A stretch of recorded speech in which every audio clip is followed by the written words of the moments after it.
Please welcome to the stage, co-founder of TrustDev, Pat Phelan. Hey, good morning, everybody. They told me there's the smallest X in the world and I'm supposed to stand on it. So welcome to day 2 of Startup University. We have an incredible, informative and insanely talented lineup of speakers this morning, and they're ready to share their wisdom with you. And firstly, let me introduce myself.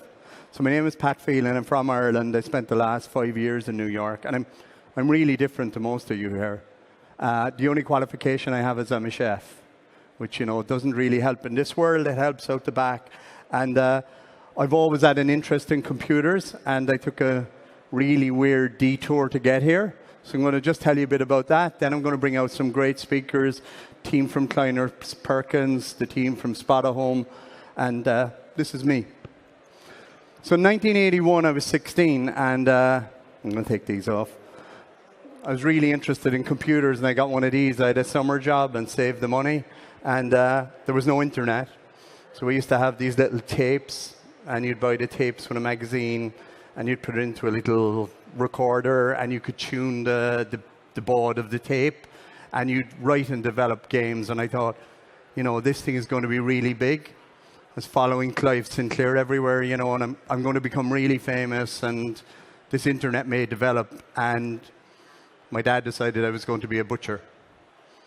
That there was no jobs in Ireland, and you should get a trade, and it's really important. And so I spent a long time being a butcher and absolutely hated it and hated my life and never touched a computer. And I met a guy the other day in Cork, and he said, we always had an idea you were going to make it because you were the first guy we knew with a computer. But it was a completely weird detour.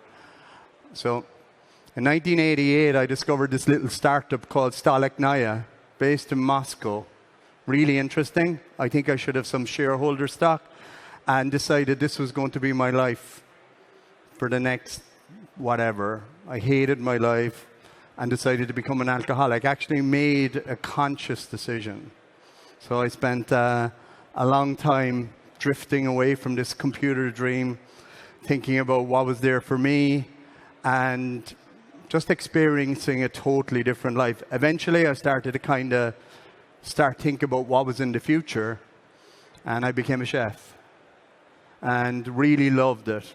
I had a number of restaurants, mostly Asian restaurants. Really enjoyed it, built some large businesses. But this computer thing was always in the back of my head. The internet had started.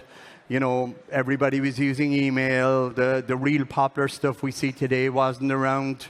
But this was always a hankering for me, but I couldn't get over the drink. I always drank to oblivion, and this was always here, but just as this dream in the back of my head. So one day a guy said to me, these guys can fix you. And that was January 1st, 2000, so I haven't had a drink this century, which is quite unusual for me. And we walked up a hill, and I sat in this room full of people and cried for 2 years. But it was like a light bulb moment. Something went off in my head, and it said, there's something bigger there. Why don't you think about the stuff that you thought about before and maybe look back at it? So I started this phone company. And I saw all these people coming to Ireland, Poland, Georgia, Latvia, all coming into Ireland because we just opened our borders, and everybody wanted a phone home. And I'd seen this thing in one of the computer magazines about a phone centers. The people come in and make phone calls, and people could use the internet, make phone calls, and communicate with their loved ones. So I built this up, and we ended up with 14 stores, the largest phone internet calling company in Europe. Sold that to IDT and became very successful at it. And what had happened in the meantime, a complete, again, detour. I suppose what I've always done is looked for large problems. We were chatting about this last night, a group of us, and if you look at the real large problem-solving things like Uber, like Airbnb, look for a global problem and solve it. And this was a global problem. So I sold it, done really well, sold it to IDT, and decided what was next. And I'd been traveling for a very long time across Europe trying to buy minutes wholesale everywhere. And roaming didn't exist. So every week I'd come home and I'd be, trying to buy local SIMs. I'd land, like all of you guys here. I'd run to the local store. I'd grab a SIM card. I'd have to have an open phone. I'd have 3 phones, all different SIM cards. Nobody able to find me. I used to use my friend's product, Rebtel, out of Sweden, and multiple numbers, no messaging. So you'd be trying to send mails or send text messages. And the bills were always like $5,000 a month. And I thought I'd solve roaming. So I bought this little carrier in Liechtenstein. No experience of mobile, by the way. Hired people and built Cubic Telecom. And, Cubic Telecom is a huge Irish success story. It's now I think the largest IoT platform for cars on the planet.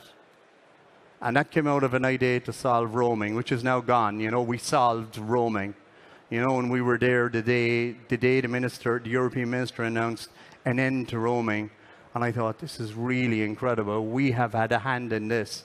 There was hundreds of celebratory messages saying, it's gone. We know it's still there. We all go to the States and get hit with the same bills, but it's just different. In Cubic, we'd been hit with a ton of fraud. So we used to sell SIM cards and packages online, and, people would buy the SIM cards from Asia or wherever, Eastern Europe, and all of a sudden we'd get these chargebacks. Tens of thousands of dollars. We didn't know how to solve it. But I knew it was a problem. And I knew if the internet was to grow, this would become a major problem, where there was a distance selling where you don't know your buyer, so fraud would become huge. And I decided to start a new company. Actually, someone reminded me, I announced many years ago here in 2013, the largest seed round ever at the Web Summit, which I think was a couple of million. It's now a friends and family. It's now a friends and family type thing. A couple of million is nothing, but we grew a huge company. We were South by Southwest Startup of the Year. We presented at TechCrunch 50 or TechCrunch Disrupt. 86 people working in Cork. And this was the scale up big time.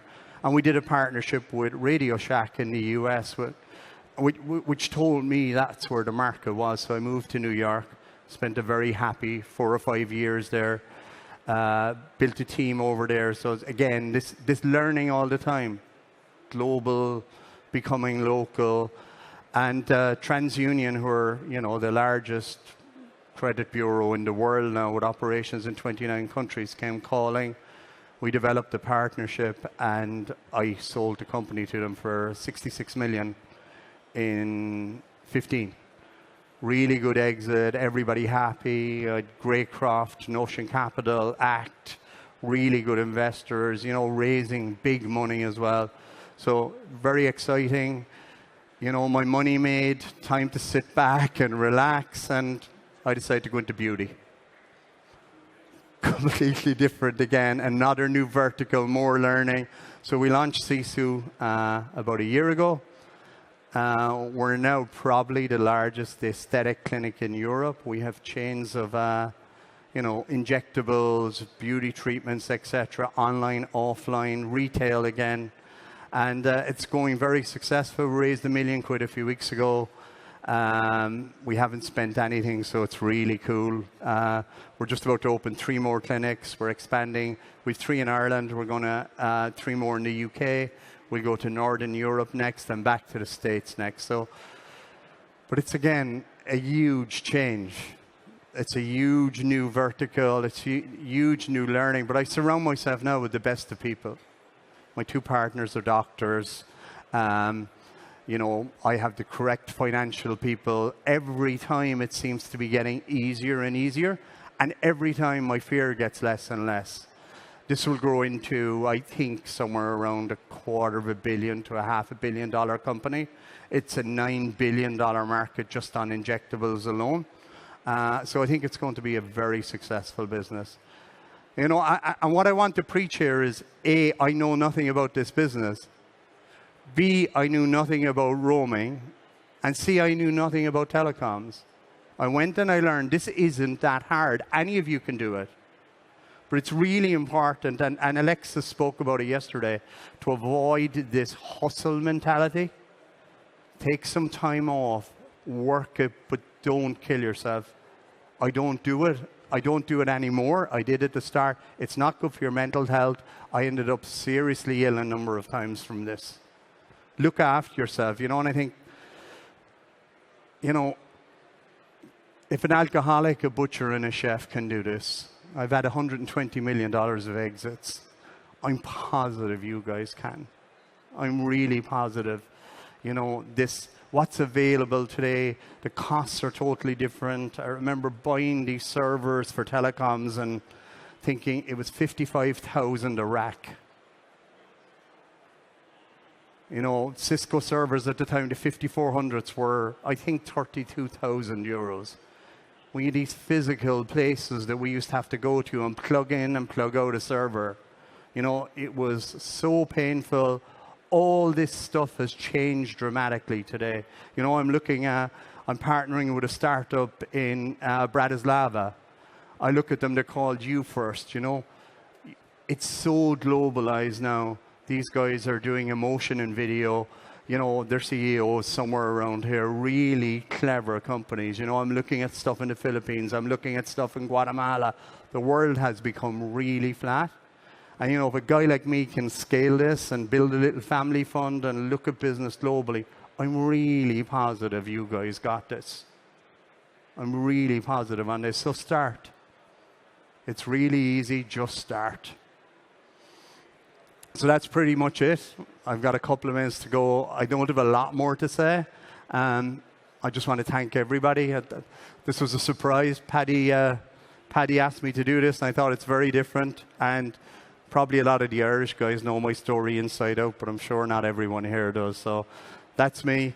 And I'm going to put back on my glasses and start. I've some amazing people here. It's really exciting. So thanks very much, everybody.